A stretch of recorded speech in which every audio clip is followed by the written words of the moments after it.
하나님은 실패한 인생을 통해 은혜를 머물게 하십니다. 오늘 우리가 읽은 본문은 요한복음의 마지막 부분입니다. 예수님께서 부활하신 후에 디베랴 호수에서 제자들을 다시 만나는 사건입니다. 요한복음 21장 1절 보시면 그 후에 예수께서 디베랴 호수에서 또 제자들에게 자기를 나타내셨으니 나타내신 일은 이러하니라. 예수님은 십자가에 달리시고 안식일 후 첫날 부활하셔서 저녁 때에 제자들을 처음 만나 주셨습니다. 그때 제자들은 두려워하여 집안에 모여 있었다라고 기록되어져 있습니다. 그런 그들에게 평강이 있을지어다라고 예수님께서 말씀하시고 제자들을 위로하셨습니다. 그때 자리에 없었던 제자 중에 도마가 예수님께서 다시 살아나셨다는 것을 믿지 못하자 예수님은 7일 후에 다시 한번 도마가 있는 곳으로 나타나셨습니다. 그리고 나서 오늘 본문의 말씀은 세 번째로 제자들 앞에 나타나신 사건입니다. 예수님은 디베랴 호수로 찾아오셔서 특별히 베드로와 대화를 나누십니다. 여러분 잘 아시지만 베드로는 예수님의 수제자입니다. 그는 성경에서 대표적인 다혈질 사람이죠. 모든 일에 늘 열심입니다. 그리고 행동이 앞서는 사람입니다. 하지만 행동이 앞서다 보니까 실수도 참 많이 합니다. 예수님께서 갈릴리 호수 위를 걸으시자 자신도 걷게 해달라고 배에서 뛰어내렸는데요. 갑자기 파도가 일자 그는 두려운 마음에 물에 빠지게 됩니다.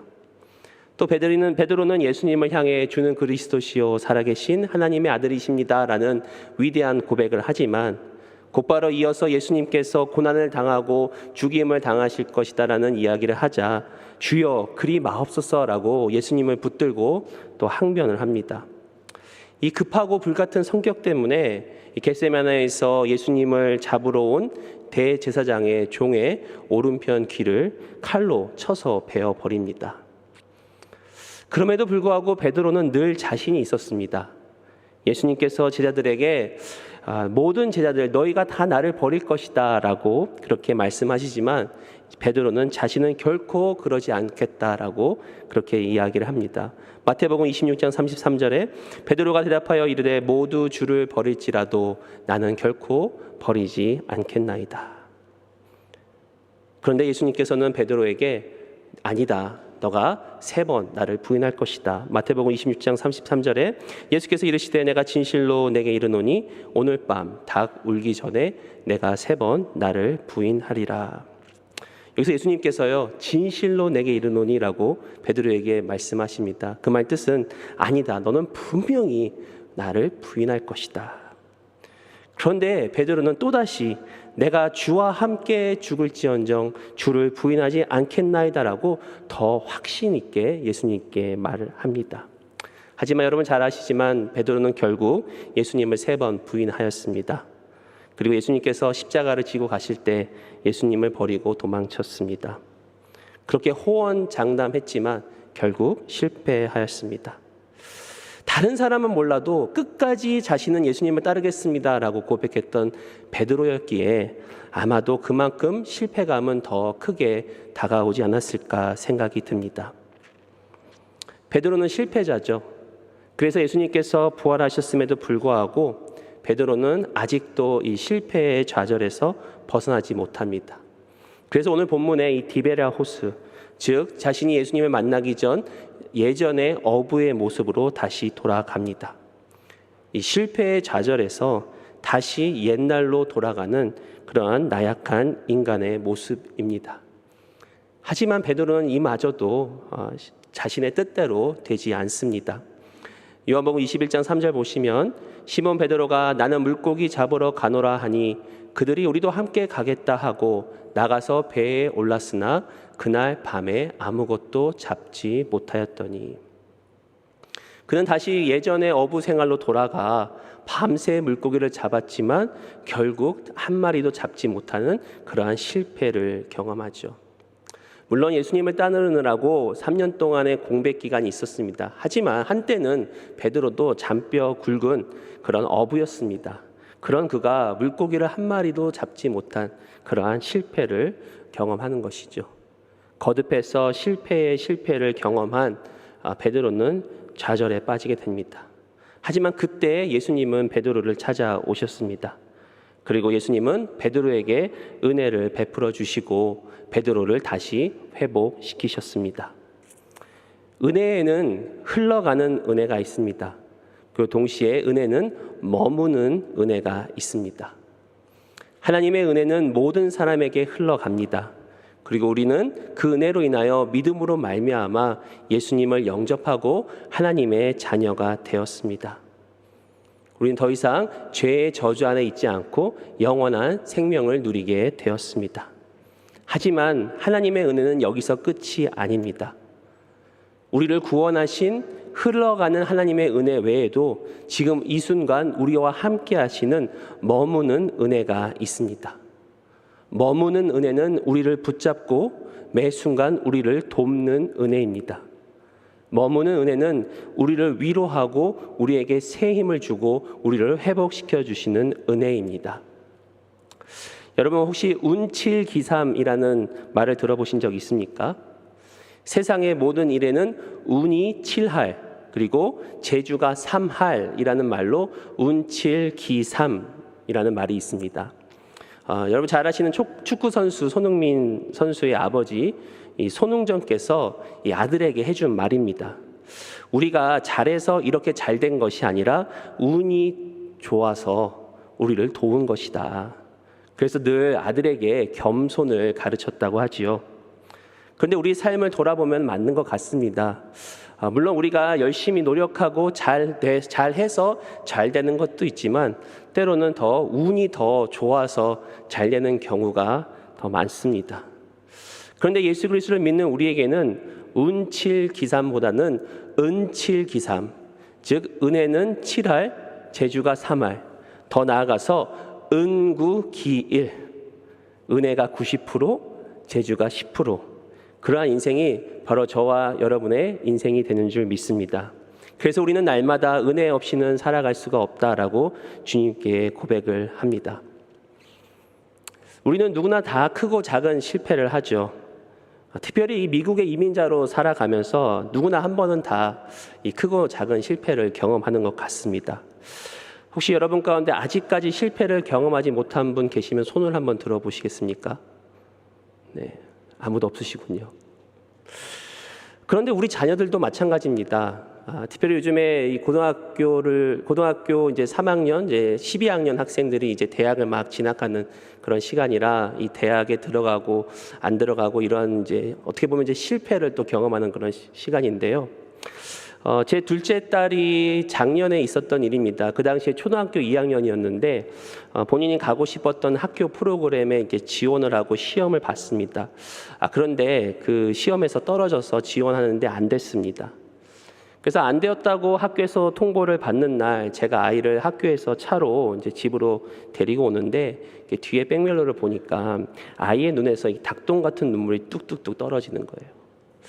그걸 보는 제가 참 마음이 아팠습니다. 아니 도대체 학교가 뭐라고 아직도 10살도 되지 않은 애가 실패의 좌절을 맛보고 그렇게 눈물을 흘리는가. 우리 모두는 실패를 반가워하지 않습니다. 실패는 우리를 낙심하게 하죠. 또 실패는 우리를 좌절하게 합니다. 그래서 때로는 우리가 포기하고 싶게끔 만듭니다. 하지만 실패는 하나님의 은혜가 머무는 통로입니다. 오늘 본문에서 이 실패한 베드로 그리고 이 베드로를 다시 찾아오신 예수님의 대화를 통해서 이 은혜가 머무는 인생은 어떠한 인생인지 함께 생각해 보기를 원합니다. 하나님께서는 어떻게 이 실패한 인생 가운데 은혜를 머물게 하실까요? 첫째로 하나님은 낮아진 마음에 은혜가 머물게 하십니다. 이 디베라로 찾아오신 예수님은 밤새 물고기 한 마리도 잡지 못한 베드로와 제자들에게 다음과 같이 말씀하십니다. 6절 보시면 이르시되 그물을 배 오른편에 던지라 그리하면 잡으리라 하시니 이에 던졌더니 물고기가 많아 그물을 들 수 없더라. 순간 놀라운 일이 벌어졌습니다. 그리고 이것은 예수님께서 제자들을 처음 만났은 그 당시에 깊은 데로 가서 그물을 던져라라는 예수님의 그 말씀과 동일한 사건이었습니다. 그때에도 제자들은 밤새 물고기를 한 마리도 잡지 못하였지만 예수님의 말씀에 의지하고 순종하였을 때 그물이 찢어질 정도로 수많은 물고기를 잡았습니다. 그리고 이러한 동일한 일이 다시 벌어졌을 때 제자들은 예수님이신 줄 알아봤습니다. 그래서 그 곁에 있던 자가 주님이시다라고 이야기를 하자 베드로는 곧바로 겉옷을 두른 후에 바다로 뛰어내립니다. 역시나 행동이 먼저 앞서는 그런 사람입니다. 그리고 그는 주님께 달려갑니다. 그런데 주님 앞에 섰을 때 정작 무슨 말을 어떻게 해야 할지 모릅니다. 12절 보시면 예수께서 이르시되 와서 조반을 먹으라 하시니 제자들이 주님이신 줄 아는 고로 당신이 누구냐 감히 묻는 자가 없더라. 이 베드로는 부활하신 주님을 다시 만난 그런 감격에 겨웠지만 자신의 그 실패로 인하여 감히 예수님께 뭐라 말씀을 드릴 수가 없었습니다. 그런데 예수님은 그러한 저들에게 아무 말씀 안 하시고 조반을 먹이십니다. 그리고 조반을 먹이신 후에 베드로를 부르십니다. 15절 상반절 보시면 그들이 조반 먹은 후에 예수께서 시몬 베드로에게 이르시되 요한의 아들 시몬아 내가 이 사람들보다 나를 더 사랑하느냐 하시니. 지금 여기서 예수님이 베드로를 부르시는 그 호칭에 한번 주목해 보십시오. 요한의 아들 시몬아. 이 요한의 아들 시몬은 예수님께서 처음 베드로를 만났을 때 불러주신 이름입니다. 요한복음 1장 42절 데리고 예수께로 오니 예수께서 보시고 이르시되 내가 요한의 아들 시몬이니 장차 게바라 하리라 하시니라. 게바는 번역하면 베드로라. 즉 베드로는 원래 시몬이라는 그런 이름을 갖고 있었습니다. 그런데 예수님께서 시몬을 처음 만나셨을 때 그에게 게바, 베드로라는 그런 이름을 주셨습니다. 이 시몬이라는 그런 이름의 뜻은 갈대라는 그런 뜻을 가지고 있습니다. 예수님을 만나기 전에 이 시몬은 그의 이름처럼 연약하고 바람에 쉽게 흔들리는 그런 갈대와 같았습니다. 그런데 그런 그에게 예수님께서는 반석이라는 뜻을 가진 이름을 주셨습니다. 예수님을 만나기 전에는 무식하고 비천한 그런 어부의 모습이었지만 예수님을 만난 후에 그는 예수님의 제자가 되었고 그리고 예수님을 따라 능력을 행하였습니다. 그런데 그 순간부터 자신은 연약하였던 자신을 돌아보지 않고 잊어버리고 스스로의 힘을 믿고 있었던 것입니다. 그리고 자기가 그토록 믿고 있었던 의지와 힘이 무너졌을 때 다시 깨닫게 되는 것이죠.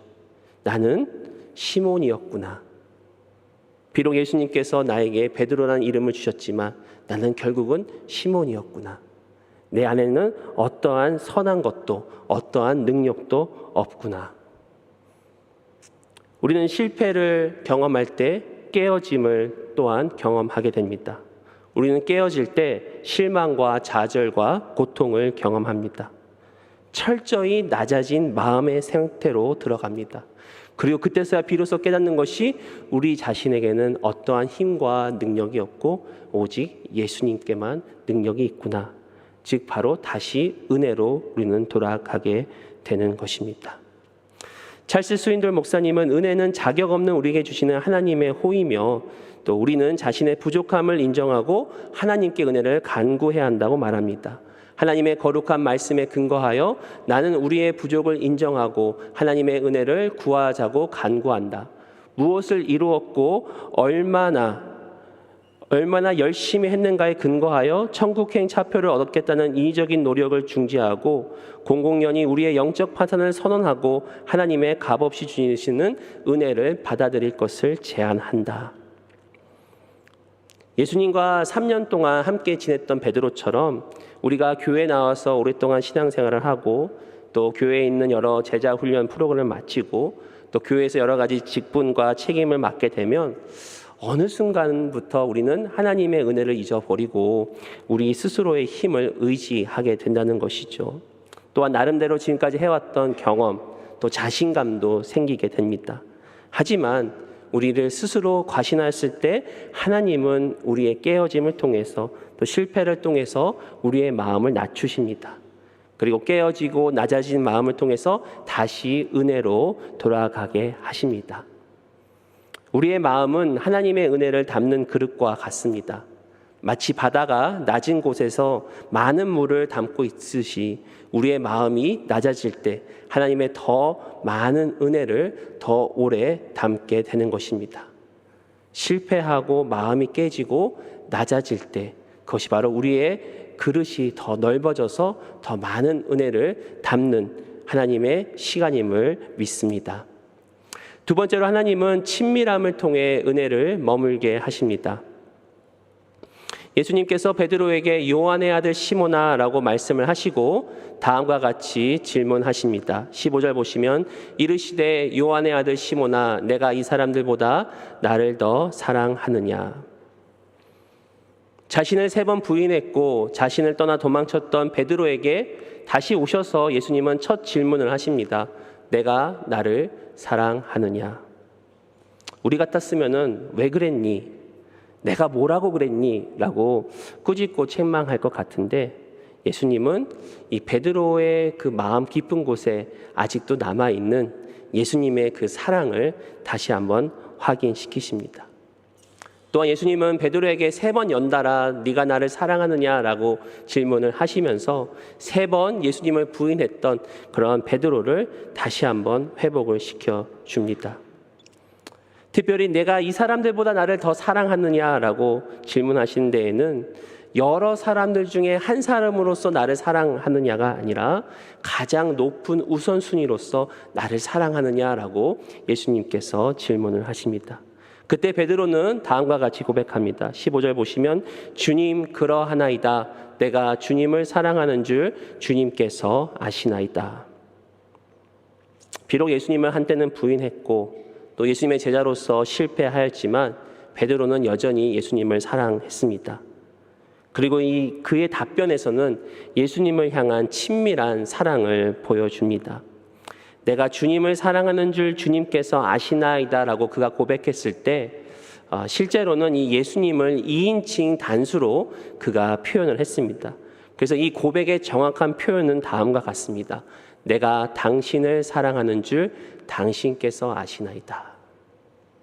바로 예수님을 주님이라 부르지 않고 그 순간은 당신이라고 부른 것이죠. 이 당신이라는 것은 바로 친밀한 관계 안에서 당신, 상대방을 뜻하고 있는 것입니다. 베드로는 그가 비록 예수님을 부인하였지만 예수님을 사랑하는 그 마음만큼은 또 그 가운데 친밀함으로 예수님께 다가가는 그 마음만큼은 그가 간직하고 있었기에 예수님은 실패한 베드로에게 바로 은혜를 머물게 하시는 것이죠. 그렇다면 우리가 어떻게 이러한 친밀함을 또 형성할 수 있을까요? 첫 번째 친밀함은 거리를 가까이 함에 있습니다. 친밀함은 사랑하는 대상과의 거리를 가까이 하는 것이죠. 비록 예수님을 부인하고 실패하였지만 베드로는 주님이시다라고 이야기했을 때 가장 먼저 주님께 달려갑니다. 그리고 주님께 가까이 다가가 예수님의 음성을 듣습니다. 시편 기자는 하나님께 가까이 함이 복이다라고 고백합니다. 시편 73편 28절에 하나님께 가까이 함이 내게 복이라. 내가 주 여호와를 나의 피난처로 삼아 주의 모든 행적을 전파하리이다.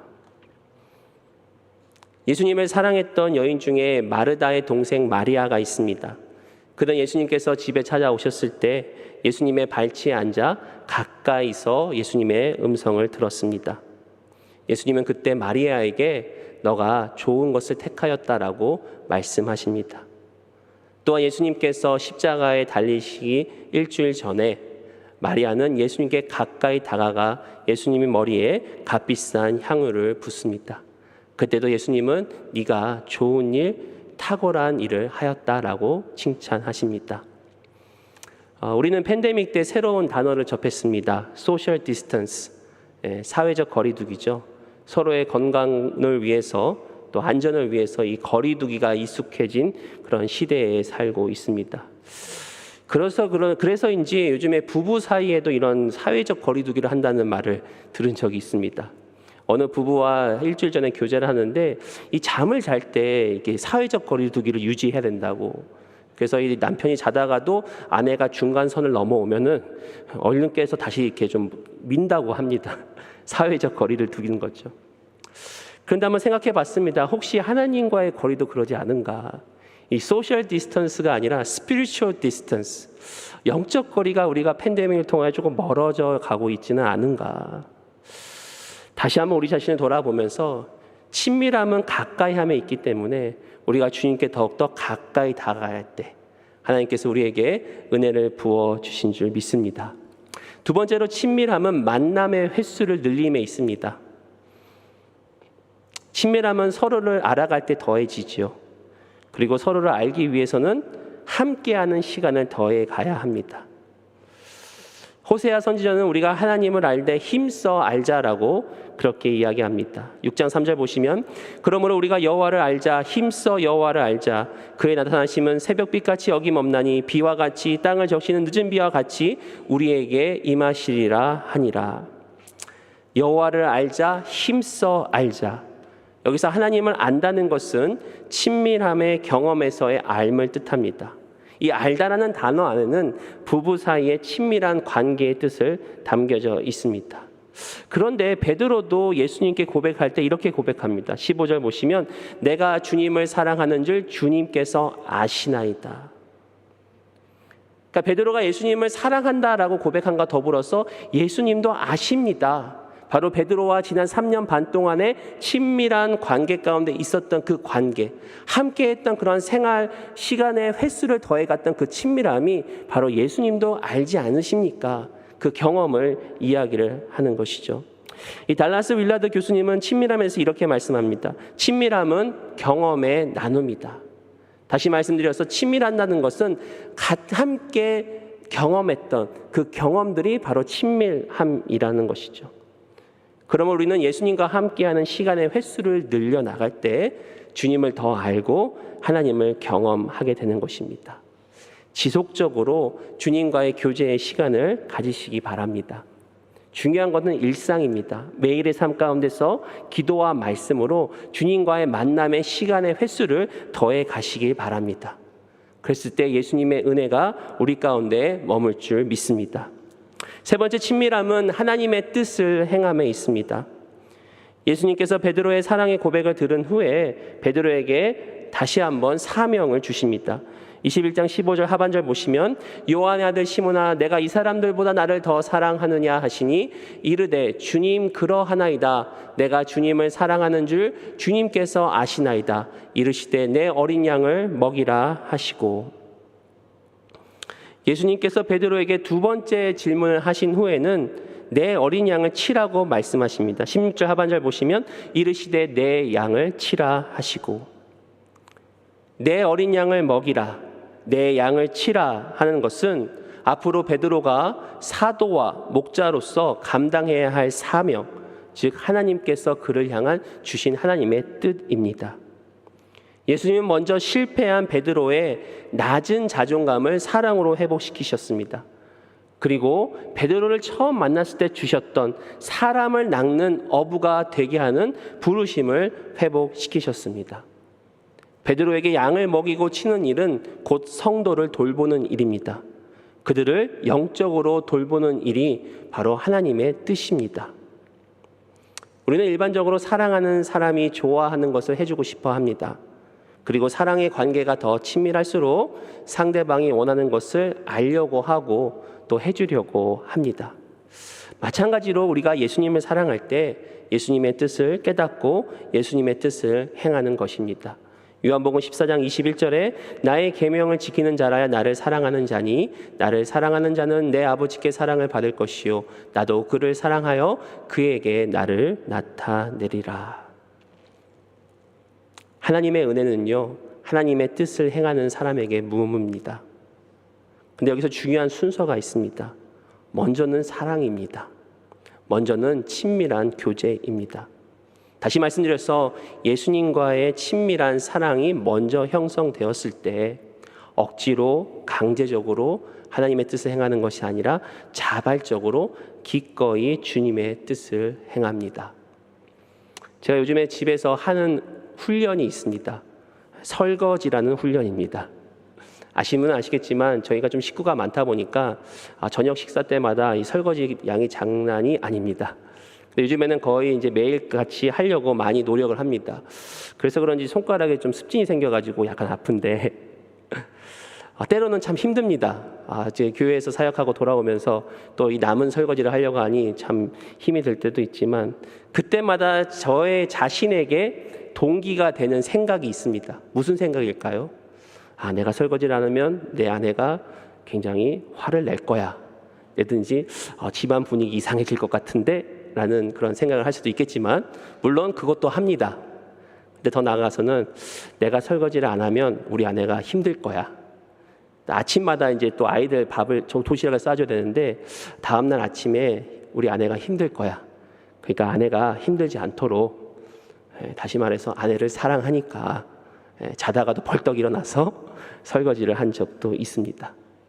우리가 예수님을 사랑한다면 예수님의 그 말씀 또 예수님의 그 뜻 우리는 순종할 수 있습니다. 억지로 순종하는 게 아닙니다. 주님을 사랑하고 주님과의 친밀한 관계에 있을 때 우리는 주님의 뜻을 행할 수 있습니다. 그리고 주님의 뜻을 행할 때 하나님은 우리에게 은혜를 부어주시고 머물게 하십니다. 우리를 도우시고 우리를 다시 일으키시고 다시 회복시켜 주시는 그 은혜가 우리와 함께 있는 줄 믿습니다. 세 번째는 하나님은 수동적 삶을 가운데 은혜를 머물게 하십니다. 예수님께서 3번에 걸쳐 베드로와의 사랑의 관계와 사명을 회복시킨 후에 베드로가 앞으로 어떻게 살아갈지를 말씀해 주십니다. 18절 보시면 내가 진실로 진실로 내게 이르노니 내가 젊어서는 스스로 띠뛰고 원하는 곳으로 다녔거니와 늙어서는 내 팔을 벌리리니 남이 내게 띠띠우고 원하지 아니하는 곳으로 데려가리라. 베드로가 자신의 힘이 있었을 때 스스로 원하는 곳으로 다녔지만 이제 그는 팔을 벌리고 원하지 않는 곳으로 끌려가는 수동적 인생을 살 것이라고 예수님께서 베드로에게 말씀하십니다. 그리고 실제로 베드로는 십자가에 거꾸로 매달려 순교하였다라고 알려져 있습니다. 보면 19절 보시면 이 말씀을 하시면 베드로가 어떠한 중무로 하나님께 영광을 돌릴 것을 가리키심이러라. 이 말씀을 하시고 베드로에게 이르시되 나를 따르라 하시니.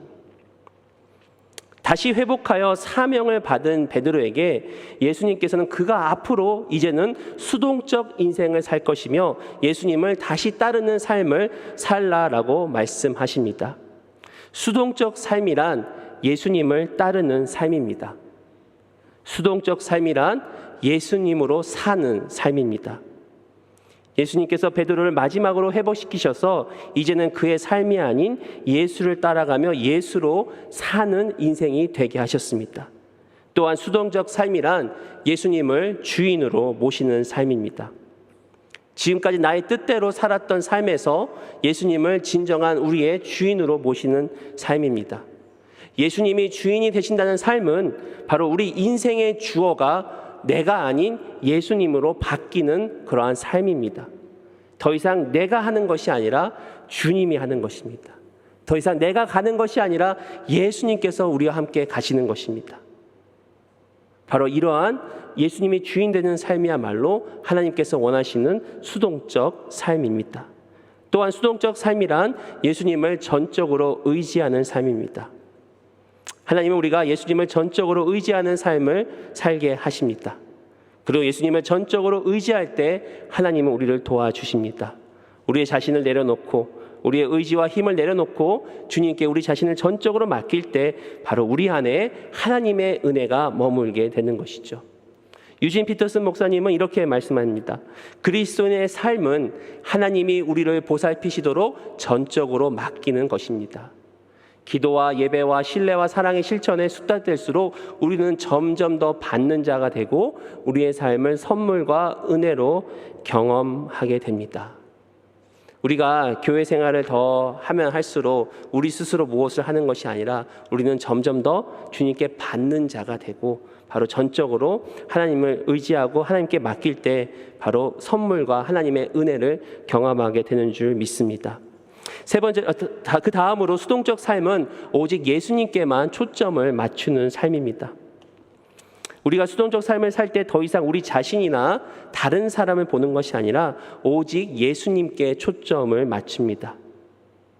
베드로는 예수님께 지금 다른 제자에 대해서 이렇게 질문을 합니다. 20절, 21절 보시면 베드로가 돌이켜 예수께서 사랑하시는 그 제자가 따르는 것을 보니 그는 만찬석에서 예수의 품에 의지하여 주님을 파는 자가 누구오니까 묻던 자더라. 이에 베드로가 그를 보고 예수께 여짜오되 주님, 이 사람은 어떻게 되겠사옵나이까? 지금 여기서 예수님께서 사랑하시는 제자라는 것은 곧 사도 요한입니다. 그런데 베드로는 지금 예수님과 대화 중에 요한에 대해서 이렇게 질문을 하는 것이죠. 이 사람은 어떻게 되겠습니까? 이 질문에 대해서 두 가지 해석이 있습니다. 첫째는 요한에 대해서 베드로가 질투했다는 거죠. 자신은 이제 순교할 삶을 사는데 이 요한은 어떻게 살 것입니까? 라고 질투해서 묻는 질문이었고요. 또 두 번째는 요한을 걱정하는 마음에 하는 질문이었다고 합니다. 여러분은 어떤 것 같으세요? 첫 번째인 것 같으세요? 두 번째 같으세요? 그런데 여기서 중요한 것은 베드로의 이 질문의 의도와는 상관없이 예수님께서는 곧바로 베드로에게 다른 사람 쳐다보지 말고 다른 사람 상관하지 말고 나를 바라보고 나를 따르라 라고 예수님께서 말씀하시죠. 22절 보시면 예수께서 이르시되 내가 올 때까지 그를 머물게 하고자 할지라도 내가 무슨 상관이냐 너는 나를 따르라 하시더라. 우리가 수동적 인생을 살면서 또 주님을 따라가는 인생이야말로 우리에게 주신 길이 최선의 길임을 우리가 믿고 따라가는 인생입니다. 이 베드로는 자신이 이제 순교할 것을 예수께서 말씀하시니까 잠깐 자신의 삶과 사도 요한의 삶을 비교했던 것 같습니다. 하지만 예수님은 베드로에게 다른 사람 보지 말고 다른 사람과 비교하지 말고 네 갈 길을 가라. 우리는 살다 보면 다른 사람과 비교하게 되죠. 저 역시 목회자로서 좀 다른 목회자들과 가끔은 제 자신을 비교하고 또 저보다 더 잘하는 것 같으면 부러운 생각을 할 때가 있습니다. 하지만 하나님께서는 그때마다 저에게 말씀하시죠. 지금 나에게 주신 하나님의 그 길이 최선의 길이다. 바로 여러분 지금 살고 있는 그 길이 하나님께서 주신 최선의 길임을 믿습니다. 인간적인 기준, 세상적인 기준으로 봤을 때는 분명 다른 사람과 비교할 수밖에 없고 또 다른 사람을 질투할 수 있는 그런 일이 생길 수 있습니다. 그러나 하나님께서 우리에게 주신 이 길이 바로 최선의 길입니다. 하나님께서 우리에게 주신 이 길이 최고의 길이고 제일 우리에게 가장 적당한, 적절한 그러한 길입니다. 그렇기 때문에 예수님께서 말씀하시죠. 다른 사람 보지 말고 나를 바라보고 나를 따르라. 이러한 베드로를 향한 하나님의 부르심이 또한 저와 여러분의 부르심이 되기를 소원합니다. 최근에 이 김지훈 목사님이라는 분의 자서전을 읽게 되었습니다. 이 김지훈 목사님은 중학교 1학년 때 가족들과 미국으로 이민을 오셨습니다. 아버님이 목사님이셨고요. 또 미국의 작은 이민교회에서 이민 목회를 하셨습니다. 근데 이 김지훈 이 목사님이 당시에는 사춘기였기 때문에 신앙에도 공부에도 전혀 관심이 없었다고 합니다. 학교에서 문제도 많이 일으켜서 고등학교를 다니다가 자퇴하고 나중에 가서야 이 미국은 GED라고 하죠. 이 검정고시 같은 건데 그 시험을 치르고 커뮤니티 컬리지에 다니고 있었다고 합니다. 근데 그는 아메리칸 드림을 꿈꾸고 그 당시에 스시맨으로 성공을 하고자 열심히 일을 다니면서 배우고 그래서 이 콜로라도 에스핀이라는 그 지역에 살았는데요. 거기서 유명한 이 마츠히사라는 그런 스시집이 있다고 합니다. 이 세계적으로도 유명한 스시집인데 거기에서 이제 발탁이 돼가지고 일을 하고 또 자신의 스시집을 차리는 것을 꿈을 갖고 아주 바쁘게 돈도 많이 벌면서 그렇게 살았다고 합니다. 그런데 그가 22살 나이에 친구들과 함께 이제 스키장에 가서 스노보드를 타고 내려오다가 중심을 잃고 넘어집니다. 그래서 아무 일 아닌 것 같이 다시 일어서려고 하는데 몸이 움직여지지 않습니다. 손가락, 발가락도 움직여지지 않습니다. 결국 그는 그날 사고로 이 경추 3번과 4번이 부러져서 전신마비 장애를 얻게 되었다고 합니다. 수많은 수술과 재활 훈련을 했지만 지금 그 후로 이제 40대가 된 지금까지도 계속 휠체어를 타는 중증 장애인이 되었습니다. 그에게는 모든 것이 절망적이었습니다. 하루아침에 모든 꿈이 다 날아갔습니다. 그 당시에 작은 교회를 목회하시면서 어려움을 겪고 계셨던 어머님과 어머님께 또 청천벽력과 같은 그런 소식이었습니다. 근데 그가 그렇게 몸을 움직일 수 없는 많은 어려움이 있었지만 가장 힘들었던 것이 이 등에 나는 욕창이었다고 해요. 욕창이 너무 심해가지고 수술도 하고 기절도 할 정도로 많은 그런 고통 가운데 있었습니다. 또한 신분이 되지 않아서 이 경제적으로도 도움을 받지 못하고 이 수많은 병원비를 모두 다 떠안아야 했다고 합니다. 모든 것이 무너지고 부서지는 그때 하나님은 우리 김지훈 청년을 만나 주셨습니다. 그리고 그가 기도와 말씀으로 하나님을 찾기 시작했습니다. 그리고 변화되었습니다. 아무런 목표와 희망도 없던 그 상황에서 다시 공부를 하기로 마음을 먹습니다. 움직이지 않는 몸, 그리고 휠체어에 몸을 타고 다니면서 대학을 졸업하고 또 덴버 신학대학원에서 신학 석사를 받고 그리고 목사로 안수를 받고 더 나아가 영국의 에버딘 신학대학에서 6년간 공부하면서 신학 박사 PhD를 받습니다. 그리고 지금은 덴버 신학교에서 겸임 교수로 지내시면서 또 본인의 이름을 딴 J.D. 킴 미니스트리 비영리 단체를 세워서 이 장애로 고통받는 사람들에게 다가가 하나님의 사랑을 나누고 위로하는 그런 사역을 하고 있습니다. 지금도 몸을 잘 움직일 수 없는 휠체어에 앉아있는 그런 중증 장애인으로서 이 모든 일을 다 감당하고 있습니다. 그가 쓴 이 자서전의 제목이 영어로 이렇게 나옵니다. From walking to wheeling.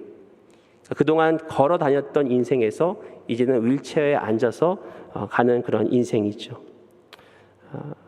결국 그는 수동적인 인생을 살게 되었습니다. 하지만 수동적인 인생에 하나님은 은혜를 부어주시고 머물게 하셨습니다. 그는 이렇게 고백합니다. 제 삶과 꿈은 완전히 해체당했습니다.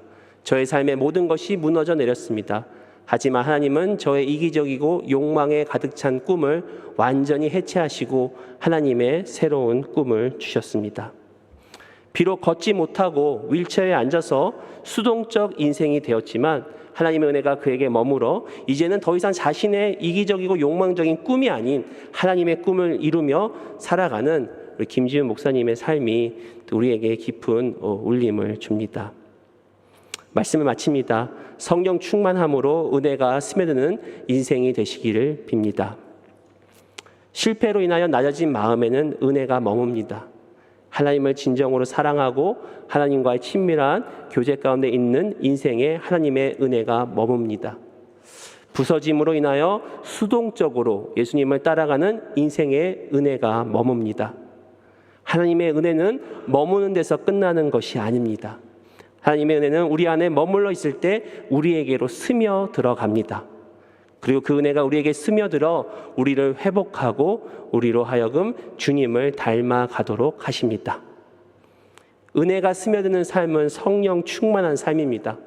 예수님께서 오늘 본문처럼 마지막으로 제자들과 만나시고 또 하늘에 올라가셨을 때 다시 한번 이 말씀을 주셨습니다. 사도행전 1장 8절에 오직 성령이 너희에게 임하시면 너희가 권능을 받고 예루살렘과 온 유대와 사마리아와 땅끝까지 이르러 내 증인이 되리라 하시니라.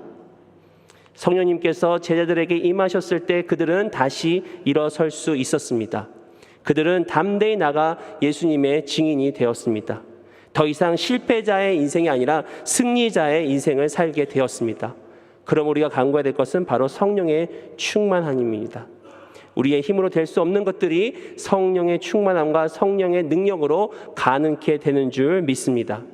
성령 충만함을 통해서 하나님의 은혜가 우리 가운데 부어지고 하나님의 은혜가 우리 가운데 머물고 그리고 하나님의 은혜가 우리 가운데 스며들어 하나님이 기뻐하시는 그리고 이 땅 가운데서 존귀한 인생을 사는 저와 여러분 되시기를 예수의 이름으로 축원드립니다. 기도하시겠습니다. 하나님, 때로는 우리의 인생의 실패 가운데 좌절하고 낙심할 때가 있습니다. 인생의 실패 가운데 아무것도 할 수 없을 때가 있습니다. 그러나 하나님은 그때가 하나님의 은혜에 머무는 시간임을 깨닫게 하십니다. 하나님의 은혜가 머물러 우리를 다시 회복시키시고 우리를 다시 도우시고 우리 가운데 다시 일하시는 주님을 바라봅니다. 어떠한 상황 가운데서도 주님을 바라보게 하시고 어떠한 상황 가운데서도 주님이 이끄시는 수동적 삶을 사는 가운데 하나님의 은혜가 부어지고 머물러지고 또 스며드는 그런 축복된 인생 되도록 주여 함께하여 주시옵소서. 감사하고 예수 그리스도의 이름으로 기도하옵나이다. 아멘.